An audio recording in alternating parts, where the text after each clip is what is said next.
마태복음 강의 117번째 시간입니다. 유명한 작가 D.H. 로렌스가 있습니다. 이분이 이런 얘기를 했습니다. 지상의 언어 가운데 최고의 언어는 바로 눈물이다. 눈물은 위대한 통역관이다 라는 말을 했습니다. 우리가 잘 알죠? 아이들이 자기의 의사 표현을 주로 뭐로 합니까? 울죠. 근데 엄마는 또 기가 막히게 그것을 해석을 합니다. 아이고 쌌어? 아이고 배고파? 뭐가 그렇게 마음에 안 든가 하면서 아이를 이리 얼리고 저리 얼리고 해서 아이를 만족시켜주는 그런 모습 우리가 많이 볼 수 있죠. 우리 아픈 마음 또 슬픈 마음 이런 것들을 우리가 눈물로 이렇게 표현을 합니다. 상대가 울었을 때에 우리는 그 눈물에 대하여 따로 해석을 할 필요가 없고 통역을 할 필요가 없습니다. 왜냐하면 눈물이 지니는 그 상징적 의미 때문에 그렇습니다.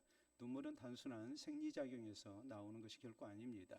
그 아픈 마음을 그대로 표현하는 것이 바로 눈물이거든요. 그렇기 때문에 눈물을 통해서 우리는 다른 사람의 고통도 이해를 하고 또 그 사람이 또 얼마나 다른 사람을 사랑해서 저렇게 눈물을 흘릴까 우리가 이렇게 충분히 이해를 하고 또 그런 눈물을 보면 우리의 마음에 감동이 되죠. 그리고 우리도 같이 뭐합니까? 눈물을 흘리고 그 눈물 속에 하나 되는 그런 은혜를 우리가 체험하기도 합니다. 눈물이라는 것은 굳이 설명할 필요가 없이 이 마음의 가장 솔직한 언어다라는 그런 말이 바로 그런 뜻입니다. 근데 유대인의 지혜서인 탈무드에는 또 이렇게 말을 합니다. 천국의 문은 기도에 대해서는 닫혀 있다 할지라도 눈물에는 항상 열려 있다라고 이렇게 말씀을 합니다. 그만큼 눈물의 의미를 크게 이렇게 이제 보고 있는 것이 바로 하나님의 백성들 이 하나님을 향해서 흘리는 눈물이 또 이웃을 위해서 흘리는 눈물이 얼마나 위대한가를 그렇게 표현을 합니다. 그래서 우리가 성경을 보면 다윗은 하나님 앞에 그렇게 기도를 하죠. 우리가 시편에 보면 여호와여 하면서 내 눈물을 주의 병에 담으소서 그러잖아요. 하나님을 향해서 흘리는 눈물 한 방울 한 방울 하나님께서 다 받아주심을 믿고 하나님 앞에 내 솔직한 그 아픈 마음을 토하면서 하나님의 은혜를 구하는 다윗의 모습, 이것이 오늘 또 우리의 모습이 아니겠습니까? 우리는 지난 시간에 서기관과 바리새인들에게 우리 예수님께서 7가지 화를 선언한 내용에 대해서 말씀을 살폈습니다. 특히 지난 시간은 5번째에서 7번째까지의 이제 3가지 화에 대한 그런 내용이었습니다. 저희는 그릇의 겉은 깨끗이셨지만 속은 씻지 아니했습니다. 겉으로는 그럴듯했지만 저희 속에는 탐욕과 또 방탕이 가득한 그런 모습이었습니다. 그렇기 때문에 예수님께서 진실이 없는 저희의 잘못된 신앙생활 이것을 책망하십니다. 그리고 이어서 저희가 왜 이렇게 외식 가운데 빠졌는가? 그것은 다름이 아니고 하나님 앞에서 신앙생활하는 게 아니라 사람 앞에서 신앙생활하기 때문에 바로 그런 모습을 가졌다는 것을 우리 주님께서는 지적을 하시죠. 이런 일을 통해서 우리가 하나님 앞에 진실한 모습으로 신앙생활을 해야 된다는 것, 우리가 혹시라도 사람을 의식하고 사람 앞에서 신앙생활하는 사람이 아니라 하나님께서 나를 어떻게 보실 것인가, 이것을 우리가 생각하면서 하나님을 향한 진실된 모습의 그런 신앙생활을 우리가 해야 된다는 교훈을 받았습니다. 그뿐만이 아니라 우리 예수님께서는 저희가 왜 이렇게 잘못되는가, 왜 이렇게 하나님 앞에서 신앙생활하지 않고 사람 앞에서 외식적인 신앙생활을 하는가, 왜 신앙생활이 형식적이 되고 이렇게 습관적이 되는 진실을 잃어버리는 그런 잘못된 그런 신앙생활을 하고 있었는가. 저희가 분명히 성경도 많이 알고 또 저희는 많은 장로들의 전통을 지키면서 종교적인 삶을 살았음에도 불구하고 그리고 이스라엘의 종교적 지도자였음에도 불구하고 예수님께 저주를 받는 이런 모습이 된 원인이 어디에 있을까? 이것을 우리 예수님께서 말씀을 하시죠. 그것은 다름이 아니라 저희가 하나님이 보내신 선지자들을 거역하고 또 하나님이 허락하시는 말씀을 받지 아니한 데 있었다는 것을 우리 주님께서는 지적을 하셨습니다. 그래서 오늘 우리가 이 시대에 하나님 앞에 진실된 모습으로 신앙생활하기 위해서는 우리가 허락된 하나님의 말씀을 책망하는 말씀까지도 우리가 달게 받는 모습이 있지 아니하고는 절대 우리의 신앙생활이 하나님 앞에서 진실된 모습을 가질 수 없다는 것을 이렇게 주님이 경고하신 것이 우리가 지난 시간에 5번째에서 7번째까지 화 있을진저 하면서 우리 주님이 선언하신 이 3가지 저주에 담긴 귀한 교훈인 것을 우리가 살폈습니다. 오늘 성경 말씀은 우리 예수님께서 장차 예루살렘 성이 멸망당할 것에 대해서 예언하시는 내용입니다. 그런데 우리가 같은 내용을 기록하고 있는 누가복음 19장 41절에 있는 말씀을 보면 예수께서 예루살렘 성 가까이 오셨을 때에 예루살렘 성을 보고 우셨다라고 성경은 말씀합니다. 우리 예수님께서 그냥 저주만을 하신 것이 아니라 우리 주님은 안타까운 마음 속에서 예루살렘 성을 보시면서 우시면서 저희에게 이 말씀을 하신 걸로 이렇게 누가복음 19장은 증거하고 있습니다. 그렇기 때문에 이 예수님의 눈물의 의미가 무엇인지, 예수님의 아픈 마음을 우리가 잘 이해할 뿐만이 아니라 우리는 예수님의 그 눈물의 의미를 알고 우리가 예수님이 우리를 보시고 눈물을 흘리시지 않도록, 우리를 보고 기뻐하실 수 있도록 우리가 바른 신앙생활을 힘써야 된다는 사실입니다. 우리 예수님께서 예루살렘 성을 보고 왜 우셨을까요? 눈물이라는 것이 해석이 필요 없는, 통역이 필요 없는 그런 진실된 언어라고 말할 수가 있지만 우리 예수님께서 기쁘신 뜻 가운데에 예루살렘 성을 보고 우셨습니다. 그리고 이 아픈 말씀을 하시는 겁니다. 그렇기 때문에 우리는 오늘 성경 말씀을 살피는 가운데 이 눈물의 의미를 재해석할 수 있어야 됩니다. 그리고 우리 주님께서 우리를 보고 우시지 않고 오히려 기뻐하시는 모습의 그런 진실된 하나님의 백성들이 되어야 될 것입니다. 자, 오늘 성경 말씀은 예수님의 눈물의 의미를 우리가 어떻게 이해해야 함을 강조합니까? 그것은 다른 것이 아니고 우리를 향하신 하나님의 사랑 가운데 우리 주님이 우셨음을 알 수가 있습니다. 자, 37절에 있는 말씀 보도록 합니다. 예루살렘아, 선지자들을 죽이고 내게 파송된 자들을 돌로 치는 자여, 암탉이 그 새끼를 날개 아래에 모음같이 내가 내 자녀를 모으려 한 일이 몇 번이더냐. 그러나 너희가 원하지 아니하였도다라고 말씀하십니다. 자, 암탉이 날개 아래에 새끼를 모읍니다. 병아리를 모읍니다. 우리 하나님께서는 지금 주의 백성들을, 암탉이 그 새끼를 날개 아래 모음같이 주의 백성들을 이렇게 품고 계시는 하나님이신 것을 우리 예수님께서 이렇게 설명을, 비유를 하신 거예요. 다시 말하자면 우리를 향하신 하나님의 사랑이 얼마나 큰가, 이것을 지금 우리 주님께서 표현하고 계신 거예요. 우리를 향하신 우리 하나님의 사랑, 우리가 두 가지로 생각할 수 있어요. 첫째는 주도적 사랑이에요. 주도적 사랑이라는 것은 내가 하나님 앞에 사랑받을 만해서 하나님이 나를 사랑하셨다는 말이 아닙니다. 성경은 우리가 먼저 하나님을 사랑한 게 아니고 누가 먼저 우리를 사랑했다고 말씀하십니까? 하나님이 우리를 먼저 사랑하셨습니다. 근데 그 하나님이 우리를 사랑하실 때 그 사랑은 우리가 죄인 되었을 때입니다. 우리가 아직 죄인 되었을 때에 하나님이 우리를 사랑하셨습니다. 다시 말하자면 우리가 하나님 앞에 사랑을 구하지도 아니했고 사랑받을 만한 자격도 없고 또 하나님 앞에 우리가 사랑받기 위해서 노력한 일이 없음에도 불구하고 하나님께서 우리를 불쌍히 여기신 가운데 주도적으로 먼저 우리를 사랑하신 겁니다. 죄인된 우리를 부르셨습니다. 또 하나님의 은혜 가운데 거하도록 우리를 변함없이 날개 아래에 품고 계시는 하나님이십니다. 또 이 하나님의 사랑은 어떤 사랑입니까? 우리를 오래 참아주시는 사랑이에요. 인내하시는 사랑이에요. 우리 주님은 뭐라고 말씀하셨어요? 암탉이 그 새끼를 날개 아래 품음과 같이 내가 너희를 품은 것이 몇 번이더냐 라고 이렇게 말씀을 하십니다. 이 말의 의미는 한 번 품었다는 얘기입니까? 아니면 수도 없이 여러 차례 품었다는 것을 의미합니까? 여러 차례 품었다는 것을 의미하죠. 어미닭이 새끼를 날개 아래 품으려고 하는데 새끼가 그 안에 들어오질 않습니다. 그러면 너 안 들어오니까 너는 내 새끼 아니다. 그러니까 어미닭이 그렇게 하지를 않아요. 어떻게든 그 새끼를 품으려고 노력을 한단 말이에요. 그래서 우리는 그것을 보면서 어미가 새끼를 얼마나 사랑하는가를 우리가 깨닫습니다. 우리 예수님께서 지금 이 말씀을 하시는 거예요. 우리가 하나님 앞에 사랑을 받을 만한 자격도 없고 우리가 하나님의 사랑을 요구하지도 아니했고 또 우리가 하나님의 사랑을 우리가 갈구하지도 아니했음에도 불구하고 더 심한 경우는 하나님이 그 날개 아래 우리를 품으려고 하심에도 불구하고 우리가 계속 거절합니다. 그런데 하나님이 우리를 포기하지 아니하시고 계속해서 우리를 품으려고 이렇게 애쓰시는 이 끝없는 하나님의 사랑, 이것을 지금 우리 예수님께서 강조하고 계시는 거예요. 그렇기 때문에 이 하나님의 주도적인 사랑과 끝없는 하나님의 사랑을 우리 예수님께서 먼저 하신 말씀을 볼 때에 우리가 가져야 할 신앙의 자세는 뭐겠어요? 다름이 아닙니다. 죄인을 향하신 우리 하나님의 사랑이 얼마나 끝이 없는가, 얼마나 크신 사랑인가, 우리가 이것을 기억을 해야 된단 말이에요. 여러분, 범죄한 아담을 하나님께서 찾으십니다. 아담아 아담아 네가 어디 있느냐. 아담이 하나님을 찾은 게 아닙니다. 하나님, 내가 하나님 앞에 범죄했습니다. 하나님 나를 용서해 주세요 하고서 하나님을 찾은 게 아니에요. 하나님이 오시는 시간을 기다렸던 게 아니에요. 오히려 아담은 두려워하고 나무 그늘에 숨었습니다. 이런 아담을 하나님께서 찾으시죠. 기회를 주신 거예요. 아담아, 네가 어디 있느냐? 하나님이 몰라서 묻습니까? 그게 아니죠. 하나님의 용서를 믿고 또 하나님의 자비를 믿고 또 하나님의 끝없는 사랑을 믿고 하나님이 기회 주심을 우리가 잊지 말고 하나님 앞에 나오기를 우리 하나님께서 원하신 거예요. 그 정도로 하나님이 사랑하신 거란 말이에요. 그러므로 요한복음 3장 16절은 뭐라고 말씀하십니까? 하나님이 세상을 이처럼 사랑하사 독생자를 주셨으니 이는 그를 믿는 자마다 멸망하지 않고 영생을 얻게 하려 하심이라. 우리를 사랑하시는 하나님께서 독생자 예수 그리스도까지 주셔서 우리를 사랑하셨단 말이에요. 로마서 5장 8절은 뭐라고 말씀하십니까?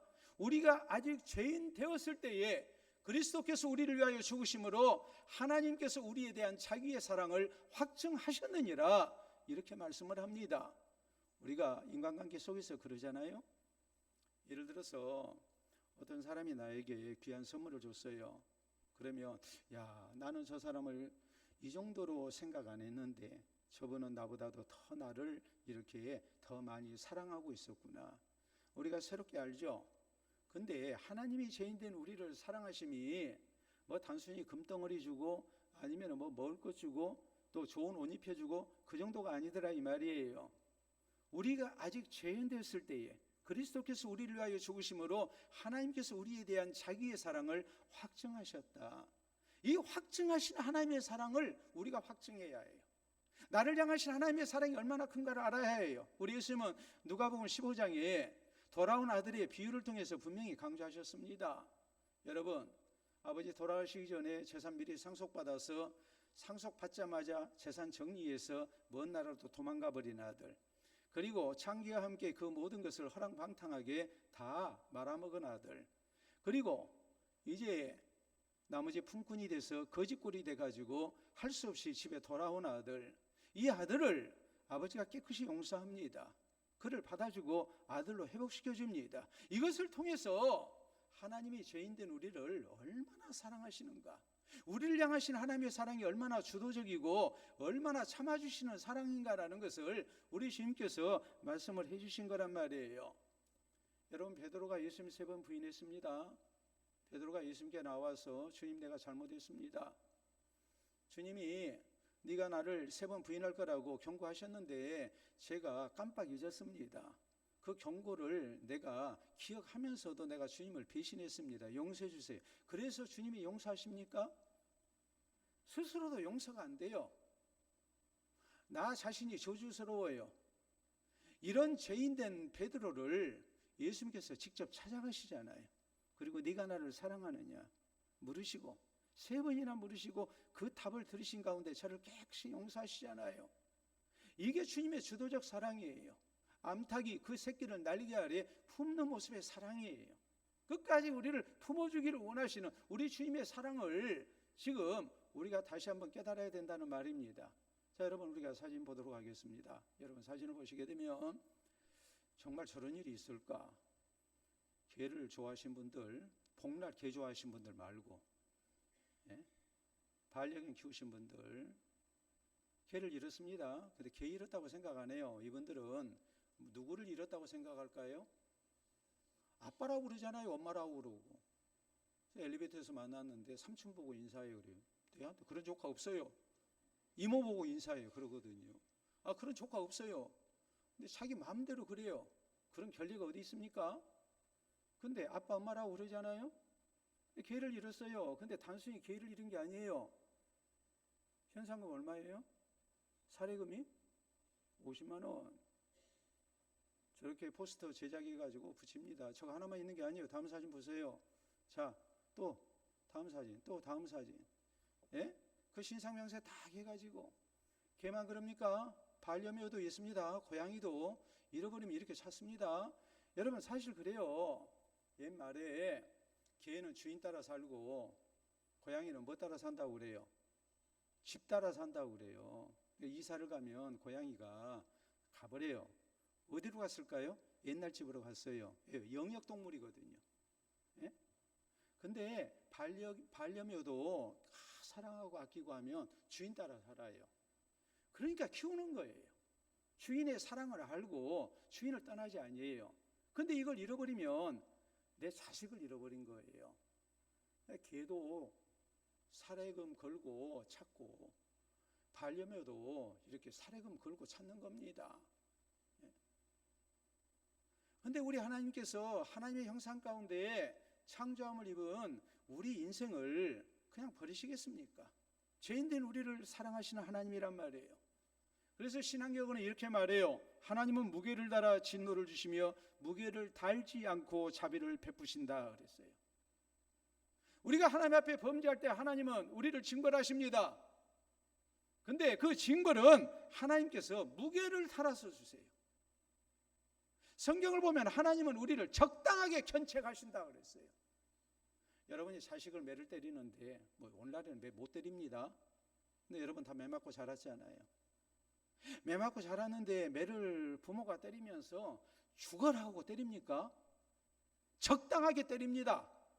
하나님이 우리에게 진노를 베푸실 때 무게를 달아서 적당하게 견책하세요. 근데 하나님이 우리에게 용서하실 때, 우리에게 사랑을 베푸실 때, 우리에게 자비를 베푸실 때는 무게를 달지 않습니다. 끝없이 우리를 사랑하시고 한없이 사랑하신다는 말이에요. 내가 하나님의 사랑을 받을 자격이 없어요. 그런데 하나님이 나를 사랑하세요. 예수 그리스도를 통해서 나를 사랑하시고 변함없이 끝까지 나를 사랑하신단 말이에요. 그러니까 요한복음 13장 1절에 있는 말씀을 보면 예수님의 제자들이 곧 예수님 다 버리고 도망갈 줄 아시면서도 우리 예수님이 이 제자들을 사랑하십니다. 그 사랑의 모습을 성경은 뭐라고 그랬습니까? 예수께서 세상에 있는 자기 사람들을 사랑하시되 언제까지 사랑하셨다?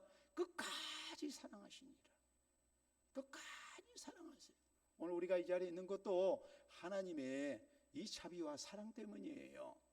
우리가 범죄한 대로 하나님께서 우리를 대하셨다면 우리는 진작에 믿음의 길에서 떠났을 것입니다. 우리가 오늘 이 자리에 있지 않을 겁니다. 세상 끝날까지 우리를 사랑하시고 붙드시는 주님의 사랑, 나를 향하신 이 하나님의 자비와 용서, 끝없는 은혜를 우리가 믿고 사는 성도가 돼야 됩니다. 암탉이 그 새끼를 날개 아래 품과 같이 내가 너희들을 얼마나 품었더냐. 눈물을 흘리시면서 주님은 이 말씀을 하시는 겁니다. 나를 향하신 우리 주님의 그 진실된 사랑, 그 뜨거운 사랑, 이것을 우리가 잊지 말고 내가 얼마나 그리스도 안에서 하나님 앞에 소중한 백성인가를 우리가 믿을 수 있기를 바랍니다. 두 번째, 우리 주님의 이 눈물의 의미는 뭘까요? 하나님의 사랑과 인내를 거절하면 안 됨을 말씀을 하고 있는 거예요. 단순히 우리를 사랑하시고 우리를 끝없이 사랑하시는 주님이었다면, 하나님의 은혜만 우리에게 있다면 우리 예수님께서 눈물을 흘리시지 않아요. 근데 우리 주님이 눈물을 흘리신 이유가 뭘까요? 이 백성을 사랑하시니까 눈물을 흘리신 거죠. 근데 안타까운 것은 저희의 장래가 염려스러워서 눈물을 흘리신 거예요. 하나님의 사랑을 계속 거절하고 있는 겁니다. 암탉이 그 날개 아래 그 새끼를 모으려 함이 몇 번이더냐. 근데 너희가 나를 원치 아니하였도다. 안타까운 일이죠. 여러분, 암탉이 병아리를 새끼를 급하게 부릅니다. 그러면 병아리는 뭐 해야 되겠습니까? 자기들 마음대로 먹이 활동을 하다가도 또 놀다가도 어미닭이 부르짖는 소리를 들으면 급하게 어미닭 날개 아래 숨어야 됩니다. 그래야 삽니다. 지금 위급한 상황에서 어미닭이 새끼를 지금 품고자 부른 거예요. 근데 그걸 거절하는 거예요. 그러면 맹금류에 밥이 될 수밖에 없어요. 혹은 맹수의 밥이 될 수밖에 없어요. 지금 우리 예수님께서 왜 예루살렘 성을 보시면서 눈물을 흘리실까요? 저희를 사랑하시기 때문에 눈물을 흘리시는 겁니다. 또 한편으로 저희가 하나님의 진노를 받을 수밖에 없는 그 강팍함을 가지고 있기 때문에 주님께서 안타까워서 눈물을 흘리고 계시는 거예요. 내가 너희를 품었던 것이 몇 번이냐 이 말이에요. 하나님께서 많은 선지자들을 보내셨습니다. 근데 거절합니다. 믿지를 않습니다. 마지막에는 하나님의 아들 누구를 보내십니까? 예수님을 보내십니다. 근데 예수님도 믿지를 않습니다. 예수님이 거절합니다. 그 십자가에 못 박아 죽일 겁니다. 그러면 저희에게 주어지는 것이 뭐겠습니까? 38절 말씀 보세요. 보라 너희 집이 황폐하여 버려진 바 되리라. 여기 너희 집이라고 그랬는데 예수님은 예루살렘 성을 보시고 지금 오셨거든요. 그럼 예루살렘 성에 있는 가옥들을 놓고 너희 집이 황폐하여 버려진 바 되리라, 그 말씀일 수도 있어요. 예루살렘 성이 황폐화된다는 그런 의미일 수도 있어요. 그러나 더 중요한 것은 예루살렘 성은 단순한 성이 아니었습니다. 예루살렘 성은 하나님의 도성이었습니다. 하나님의 집이 있는 곳입니다. 성전이 있는 곳입니다. 이스라엘 백성들은 온 이스라엘이 멸망을 당한다 할지라도 하나님의 집이 있는 성전이 있는 예루살렘은 이방인들이 해하지 못할 거라고 믿었습니다. 그리고 실제적으로 주 70년 로마의 디도 장군에 의해서 예루살렘 성이 포위될 당시에 예루살렘에 모여든 사람들이 100만 명이 넘었습니다. 보통 때 몇만 명밖에 되지 아니한 성읍인데 로마 군대가 쳐들어오니까 유다 전역에 흩어진 이스라엘 백성들이 예루살렘 성에 모였어요. 그때 학살당한 사람이 110만 명이에요. 어마어마한 숫자가 모였어요. 왜요? 하나님의 집이 있는 예루살렘은 멸망을 안 당할 거라고 생각했어요. 그런데 예수님 말씀하세요. 너희 집이 황폐하리라. 너희 집은 단순히 예루살렘 성만을 말씀하는 것도 아니고 저희의 가옥만을 말씀하는 것도 아니에요. 너희가 의지하는 집, 성전도 무너진다는 거예요. 이걸 다른 말로 말하자면 하나님의 집이 아니라는 말이에요. 하나님이 이미 떠났다는 말이에요. 그러니까 우리가 예레미야서 7장 4절에 있는 말씀을 보면 예레미야 선지자가 당시 패역한 이스라엘 향해서 경고하는 말씀이 나옵니다. 너희는 이것이 여호와의 집이라 여호와의 집이라 여호와의 집이라 하는 거짓말을 믿지 마라. 이건 하나님의 집 아니다. 너희는 성전을 지어놓고 여기 이것이 하나님의 집이고 여기 하나님이 계시고 하나님이 우리 가운데 거하시기 때문에 우리가 환난을 면하고 하나님의 복을 받을 거라고 생각한다마는 너희가 계속 하나님을 거절하고 하나님 앞에 범죄하니까 하나님은 이미 이곳에서 떠나셨다. 이건 하나님의 집이 아니다. 우리 주님께서 38절 하신 말씀이 그거예요. 보라 너희 집이 황폐하게 될 것이다. 39절 말씀합니다. 내가 너희에게 이르는 이제부터 너희는 찬송하리로다. 주의 이름으로 오시는 이 할 때까지 나를 보지 못하리라 하시니라. 이 말씀의 의미는 우리 예수님께서 마지막 심판주로 재림하실 때 모습을 말합니다. 더 이상 하나님의 은혜가 지속될 수 없음을 우리 주님께서 경고하신 거예요. 우리 하나님께서 암탉이 날개 아래 그 새끼를 먹음같이 선지자들을 통해서 예수 그리스도까지 보내신 가운데 저희를 품기를 원하셨어요. 저희를 사랑하시고 용서하기를 원하셨어요. 그런데 이런 하나님의 인내하시는 사랑도 한계가 있음을 말씀하는 겁니다. 계속 하나님의 은혜를 우리가 거절하며 하나님의 자비를 거절하며 계속 하나님의 용서를 거절하면 우리가 살 길이 없다는 것을 지금 경고하고 계시는 거예요. 예수님의 눈물을 보면서 우리가 그것을 생각해야 돼요. 어떤 사람이 나를 보고 웃어요. 내가 부모 말을 안 들어요. 내 부모님이 엄마가 나를 보고 울어요. 울면 우리는 부모님 사랑을 느끼죠. 아, 엄마가 나를 사랑하시는구나. 그런데 그 엄마의 눈물에는 또 어떤 의미가 있겠습니까? 엄마의 말을 안 듣고 계속해서 패역하게 나가는 나를 보고 절망을 느끼는 눈물입니다. 저놈의 장래가 어찌 될까? 안타깝다. 그래서 눈물이 나오는 거예요. 우리 주님의 눈물이 바로 그런 의미가 있는 거예요. 계속 하나님의 사랑을 거절해요. 암탉이 그 새끼를 날개 아래 모음같이 여러 차례 하나님께서 수백 년을 놓고 선지자들 보내시고 마지막 하나님의 아들 예수 그리스도까지 보내셨는데 저희가 하나님의 사랑을 거절하는 겁니다. 하나님의 자비를 거절하는 겁니다. 그러니까 소망이 없는 것이죠. 우리가 아모스 4장에 보면 우리 하나님께서 패역한 이스라엘을 돌아오게 하시기 위해 여러 가지 재난을 허락하십니다. 가뭄이 들게 했습니다. 그런데 이스라엘이 하나님께 돌아오지 아니합니다. 하나님 말씀하십니다. 내가 가뭄을 통해서 한절을 통해서 너희를 징벌했건만 너희가 나에게 돌아오지 아니하였도다. 하나님께서 다음으로 병충해를 통해서 또 저희를 징벌하십니다. 먹을 것이 없습니다. 농사를 지어도 헛것입니다. 많은 경제적 손실이 났습니다. 먹고 살 일이 답답합니다.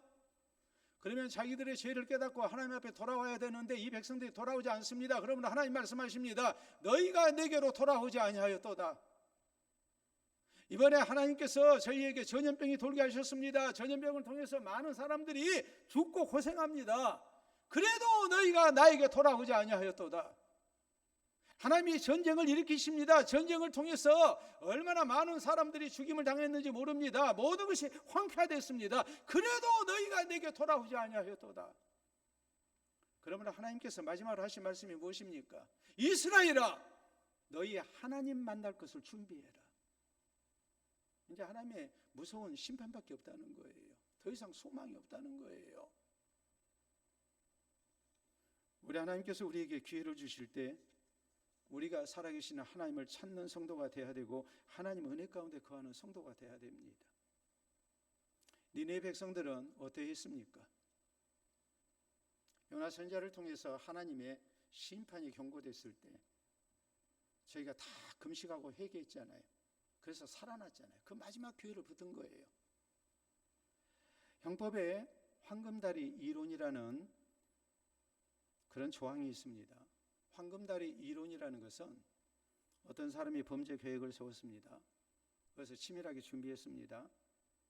그러나 도중에 내가 이래서는 안 되지, 잘못을 깨닫고 그만뒀습니다. 범죄 미수 혐의가 있는 거죠. 이 사람이 자기가 범죄를 계획했지만 이것을 잘못됐다는 걸 깨닫고 그만뒀어요. 적극적으로 이것을 범죄를 저지르지 아니하기 위해서 범죄 행위를 방지하기 위해서 노력을 했어요. 이런 경우를 뭐라고 얘기하느냐? 내가 건넜던 다리를 다시 걸어서 돌아온 걸로 얘기를 합니다. 그 범죄 행위를 착수했다 할지라도 또 거기에 불법성이 있었다 할지라도 예를 들어서 사람을 죽이기 위해서 칼을 구입했다 할지 총기를 구입했다 할지 폭약을 구입을 했습니다. 테러를 일으키기 위해서 아주 무서운 그런 범죄 계획을 세웠습니다. 모든 것을 준비했습니다. 그런데 마지막 단계에서 그걸 포기했습니다. 그리고 자수를 했습니다. 그러면 아무리 대단한 범죄 계획을 세우고 준비를 했다 할지라도 처벌을 감경하거나 면제하는 것을 말합니다. 이것을 중지미수론이라고 말을 합니다. 범죄를 계획했다가 중지했다 이 말이에요.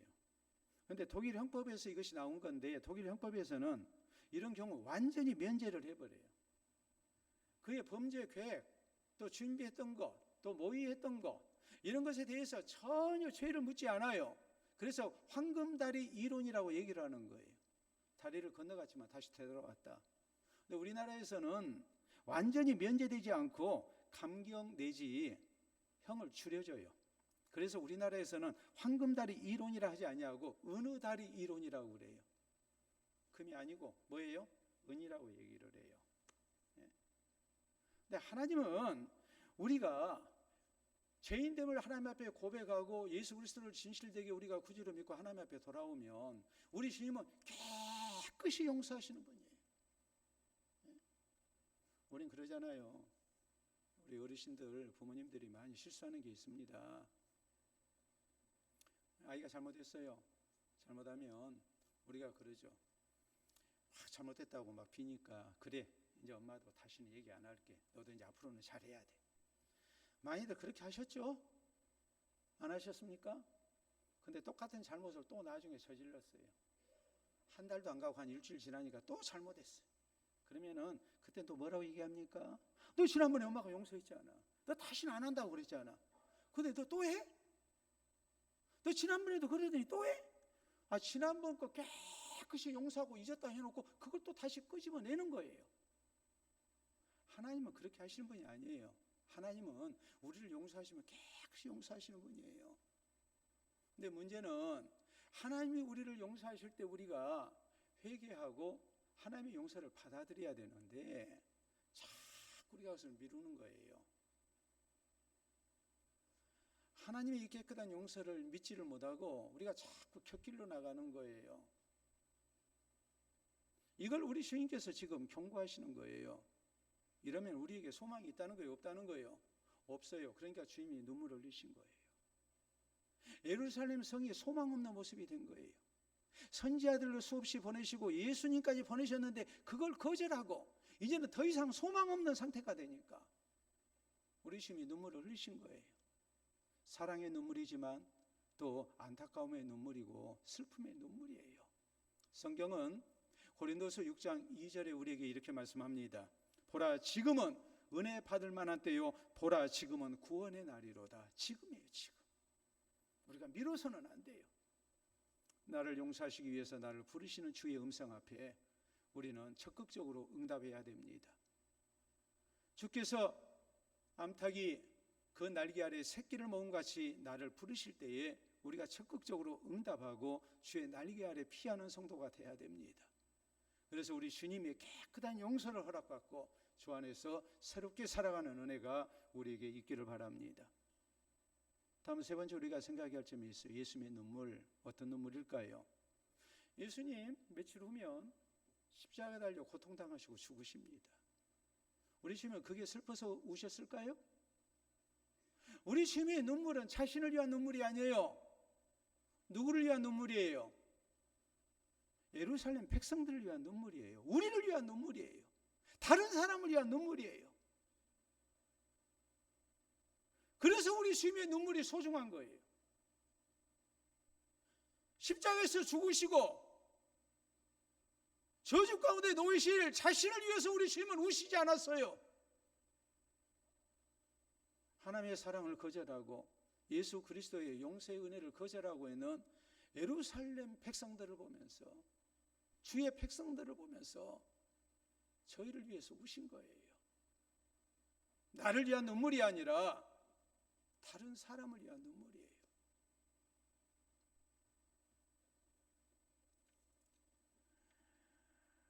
우리 성도에게 필요한 눈물이 뭐겠습니까? 오늘날에는 눈물이 메마른 시대라고 얘기를 해요. 장례식장 가서 우는 경우 봤습니까? 별로 안 울죠. 네? 부모님 돌아가실 때 딸 없는 사람들은 각오하세요. 아들들은 거의 안 울어요. 저는 우는 거 못 봤어요. 물론 오늘날에는 뭐 장수하고 돌아가시니까 호상이라 해서 뭐 우리가 그렇게 받아들일 수도 있지만 옛날처럼 그렇게 울지를 않더라고요. 울면 오히려 이상하게 막 쳐다봐요. 얼마나 불효했으면 저렇게 울까? 그렇게 오해 살 것 같아서 안 우시는지는 모르겠습니다만은 옛날만큼 울지 않아요. 근데 다른 사람을 위해서 우는 거 쉬운 일이 아니죠. 더 안타까운 건 뭐겠습니까? 나를 위해서도 안 울어요. 근데 다른 사람 위해서 울겠습니까? 우리 예수님의 눈물을 보면서 우리가 무엇을 생각해야 되겠습니까? 우리가 그리스도인으로 먼저 구원받은 사람으로 우리 주변에 우리가 위해서 울어줘야 할 사람들이 사실 많잖아요. 그런데 우리가 눈물이 메말랐어요. 여러분 언제 울어보셨어요? 한번 생각해 보세요. 언제 울어보셨어요? 냉장고 열다가 땡땡 우리 전라도 말로 깡깡하게 굳은 뭔 식품이 떨어져가지고 그냥 발가락을 찍어서 그때 그냥 아파서 눈물이 핑 돌았다. 그런 거 말고 언제 내가 울어봤어요? 나 자신을 위해서는 울어봤는데 내가 다른 사람을 위해서 다른 사람이 구원받지 못한 모습을 보면서 내가 언제 울어봤는지 한번 생각을 해보세요. 예? 우리가 사무엘상 16장에 있는 말씀을 보면 사무엘이 하나님 앞에 버림당한 사울왕을 놓고 안타까워서 웁니다. 그러니까 하나님께서 사무엘을 책망하시는 내용이 나와요. 너 언제까지 슬퍼하며 울 거냐? 하나님은 다음 계획을 두셨어요. 누구? 이새의 아들들 가운데 차기 이스라엘 왕을 세우라. 그래서 사무엘 선지자를 보내잖아요. 그래서 다윗을 세우잖아요. 근데 사무엘이 사울왕이 얼마나 선지자의 속을 썩인 왕입니까? 선지자 말 안 듣잖아요. 근데 이런 사람을 위해서 울잖아요. 얼마나 울었든지 하나님 하시는 말씀에도 언제까지 그렇게 슬퍼할래? 여러분, 우리 예수님은 십자가상에서 자신을 위해서 우시지 않았습니다. 오히려 뭐 어떻게 우십니까? 아버지여, 저희의 죄를 사하여 주시옵소서. 자기들이 하는 것을 모릅니다. 모르고 저지른 죄입니다. 용서해 주세요. 스데반 집사가 예수님을 본받아서 돌에 맞아 순교할 때 그가 했던 기도가 무엇입니까? 주여, 이 죄를 저들에게 돌리지 마소서.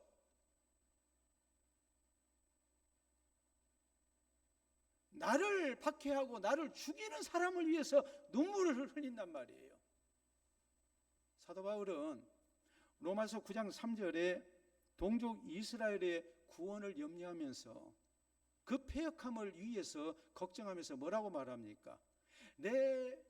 내게 큰 근심이 있는 것과 마음에 끊임없는 고통이 있다고 그랬어요. 예수를 믿지 아니하는 동족을 보니까 너무너무 괴로운 거예요. 오늘 우리가 정말 우리 주변에 우리가 울어줘야 할 사람들이 많이 있는데 우리는 너무나 냉정해요. 거의 공감하지 아니에요. 영적인 사패가 많습니다. 사패가 뭡니까? 사패를 뭐라고 그럽니까? 사이코패스. 다른 사람의 아픔에 공감을 못해요. 저 사람 저렇게 하면 분명히 멸망당하는데 눈물이 안 나와요. 멸망당할 예루살렘을 놓고 우리 주님은 우셨어요. 안타까워서 우신 거예요. 자신의 십자가의 죽음 때문에 우신 게 아니에요. 토마스 모라는 신앙에는 이런 말을 했습니다. 내가 사랑함이 적은 자에게는 미소를 주고 내가 진실로 사랑하는 자에게는 눈물을 주라 그랬어요. 우리 속담에 그랬잖아요. 미운 자식에게는 뭐 하나 주고 떡 하나 더 주고, 사랑하는 자식에게는 뭘 주라 그랬어요? 매를 주라고 그랬잖아요. 예? 네가 덜 사랑하는 사람에게는 미소를 주고 네가 정말로 사랑하는 사람을 위해서는 눈물을 줘라. 위해서 울어줘라. 우리가 우리 주변에 있는 구원받지 못한 연약한 이웃들, 그리고 또 하나님을 향해서 바로 신앙생활하지 못하는 그런 믿음 연약한 성도들, 구원의 길에서 점점 멀어지고 있는 사람들을 보면서 우리 예수님처럼 우리가 눈물을 흘려야 됩니다. 그래서 저희를 구원의 길로 인도하는 그리스도인으로 우리가 쓰임받을 수 있기를 바랍니다. T.R. 이바라라는 사람이 이런 얘기를 했어요. 좀 잘 들어보세요. 그리스도인은 누구냐? 토요일에 한 일을 주일에 회개하고 월요일이 되면 되풀이하는 사람이다 그랬어요. 사실 그렇죠. 그런 경우가 참 많아요. 근데 유대인들의 격언에 이런 말이 있습니다. 너무 지나치게 후회하고 있으면 안 된다. 왜냐하면 옳은 일을 하려는 용기가 무너지기 때문이다 그랬어요. 아무리 내가 잘못 살고 또 잘못 살고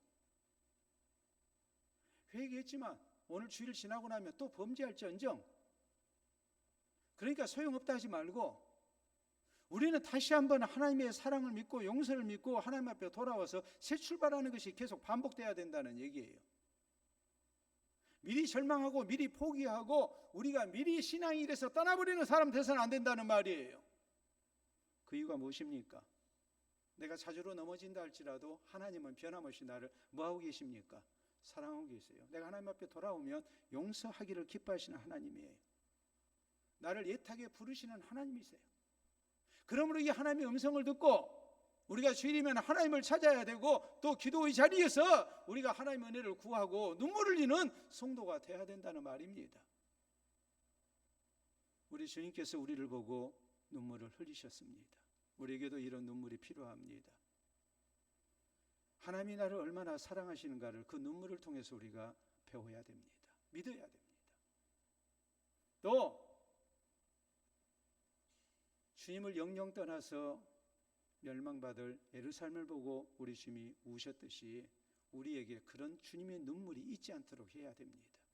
주님 앞에 다시 돌아와서 주의 용서받고 이제는 우리가 나를 위해서 울 뿐만이 아니라 또 다른 사람을 위해서 우는 가운데 우리가 함께 구원 얻기를 힘쓰는 그리스도인으로 우리 모두가 이 시대를 살아갈 수 있기를 바랍니다. 기도합니다. 우리 주님의 눈물의 의미를 다시 한번 생각할 수 있기를 바랍니다. 나를 얼마나 사랑하시는 주님이신지, 끝까지 폐역함 속에서 주를 떠나는 예루살렘을 보고 우신 주님을 생각하며 나에게 이런 모습이 있지 않도록 우리가 다짐할 수 있기를 바랍니다. 그리고 주님을 본받아서 불신 백성들, 구원의 길에서 멀어진 이웃을 보면서 위하여 눈물을 흘리는 하나님의 백성 될 것을 우리가 기도로 다짐합시다.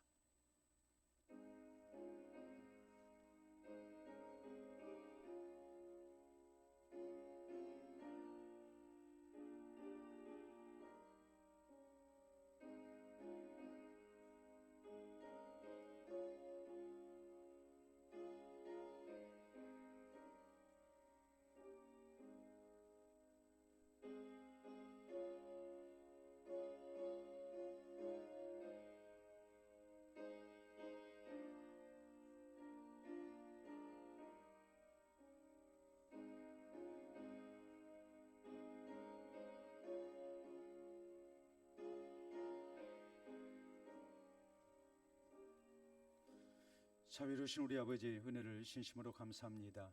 상한 갈대를 꺾지 아니하시고 꺼져가는 심지를 끄지 아니하시기를 심판하여 이기실 때까지 하시겠다 하신 약속을 따라 우리로 오늘 주 안에 거하게 하시고 또 주의 전에 있게 하시고 또 주의 말씀 받도록 은혜 주시니 감사합니다. 우리를 위하여 눈물을 흘리신 우리 주님을 기억하며 나를 향하신 하나님의 사랑, 용서를 우리가 잊지 않기를 원합니다. 살아계신 우리 주님의 용서 속에 또 주의 붙드시는 은혜 속에 우리가 주님과 늘 동행하게 하시고 어제보다 더 나은 오늘, 오늘보다 더 나은 내일의 모습 속에 우리가 믿음으로 살아갈 수 있기를 원합니다. 일평생 주님 등지지 않게 하시고 주님과 동행하는 우리의 모습 되게 하시고 우리 주님의 용서와 사랑을 굳게 믿고 믿음의 길에서 이탈하지 않도록 우리를 늘 공고해 주시옵소서. 늘 성실한 모습으로 신앙생활하게 하시고 살아계신 주의 사랑과 은혜에 보답하는 모습으로 우리가 주의 영광 위하여 살아갈 수 있기를 원합니다. 또 우리 가운데 들지 아니한 사랑하는 가족들 또한 교회를 떠난 여러 형제들을 우리가 다시 한번 기억하게 하시고 또 불신 백성들을 위하여 우리가 눈물을 흘리며 하나님의 자비와 구원의 은총을 우리가 구할 수 있게 해 주시옵소서. 그래서 가정의 복음화의 역사가 일어나게 하시고 우리의 헌신과 수고를 통해 또 우리의 권면과 또 우리의 희생을 통하여 더 많은 이웃들이 구원 얻어 함께 우리가 하나님 나라를 향해 나아가는 은혜도 있게 해 주시옵소서. 주의 사랑하는 성도들이 이런 모든 일을 위하여 눈물을 흘리며 주의 은혜를 구할 때마다 그 눈물을 주의 병에 담으시고 우리 하나님을 향해 눈물을 흘리며 은혜 구하는 것마다 하나님께서 다 받아주시고 위로해 주시며 가장 선한 길로 인도하시고 놀라운 하나님의 은총을 허락받을 수 있도록 역사하여 주시옵소서. 감사하고 예수님 이름으로 기도하옵나이다. 아멘.